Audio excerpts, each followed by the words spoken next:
Hello you guys. So welcome back to my channel. So I just kind of want to read the Bible. And this is a little kid's Bible, just in case you want a little kid's Bible. And then I have the normal Bible, of course. But just in case you're a little kid and you would like maybe, I don't know if you have any little sisters, kids, or anything, and you want to read them a beginner's Bible for children, then I have this book right here, which I really love. When I was a little kid, I read it, which I still read it actually. I really love it. Okay, so I was deciding to read it.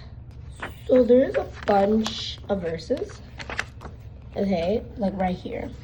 Look, right here it says the beginning, Adam and Eve, the sneaky snake, Noah's Ark, the tall tower, a new home, the visions, a bride for Isaac, Isaac's blessing, Jacob's tree, and all of these things. So this is the Old Testament, and this is the New Testament, which is an angel visits Mary, baby Jesus is born, shepherds visit Simon and Anna, all of those. And right here, right here we have the beginning. This is the Old Testament. It has little cute drawings. Right here is the beginning. In the beginning, the world was empty. Darkness was everywhere, but God had a plan, and it is really nice, which I actually read this just yesterday, which I love. So we're just going to skip.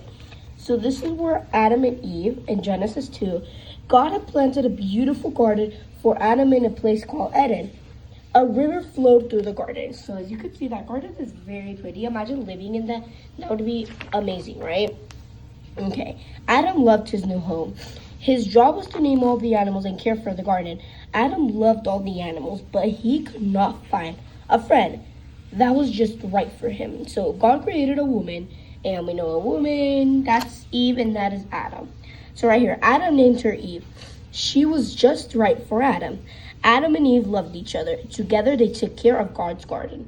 So that's kind of what it's saying. But then God, in this page, God basically tells Adam and Eve not to eat this forbidden fruit from that sneaky snake. And we're about to see. Okay, many trees grew in the Garden of Eden. God told Adam and Eve, you may eat the fruit from any tree except for one. Never eat the fruit from the tree of knowledge of good and evil. Now, there was a sneaky snake in the garden. One day, the snake saw Eve near the special tree. It hissed, did God really tell you not to eat the fruit from this tree? Right, and there it was Eve basically knew what God said, but Eve was just like, you know what, I don't care what you say, and basically disobeyed God. And she just took it because the sneaky snake said, you will be able to tell the difference between good and evil, which is clearly a lie. And the fruit looked tasty. So then Eve just didn't care. Like, Eve remembered what God had said, but she ate the fruit anyway. She didn't care. That Eve gave some to Adam, and then he also ate it. And that's where the sun was going down, and they heard God, and they were scared because they knew that they were going to get in trouble for disobeying God. So God was looking for them. Adam and Eve hid among the trees. They were afraid. What have you done? God asked. Did you eat the fruit from the forbidden tree? Adam and Eve said yes, but Eve gave it to me. Eve said yes, but the snake tricked me. So that is a snake right there. And then he basically kicked them out. And he had angels guarding the garden so that they could never come back. And he also told the snake that it had to crawl on its belly for doing all of that thing. For those things and for disobeying God. This is about the Noah's Ark. Okay, so look, this is about this. After Adam and Eve left the garden, many people were born. The people kept doing bad things, and they forgot about God, except Noah. Noah loved God, right? God was sad that everyone but Noah forgot about him. He told Noah about his plan to start over. Make yourself an ark. God said, here's how. So Noah and his family began working on the ark. So this part is where basically God says to bring 2 animals of each. Right here it says, take your family and 2 of every animal into the ark. Animals creeped, crawled, and hopped and galloped into the Noah's ark. You see? So if you didn't know, God loves animals because those are the creatures he made, He made squiggly fishes, animals, and all of these, He loves us. He made birds. So the first thing he made was fishes and then birds. And he, of course, loved them. he loved them and he wanted to protect all the animals. That's why he asked to bring each of animals, because he loves them, right? So right here, they were just on the boat, and there was basically a thunderstorm right here. After everyone was inside, the rain began to fall and fall and fall. The ark rocked away on the rising water, you see, because God did that since, nobody loved him. He decided to protect them. And those are the fishes that you guys can see. Those are the ducks. Those are the animals that they have. And then they decided to pray to God with their animals that they brought.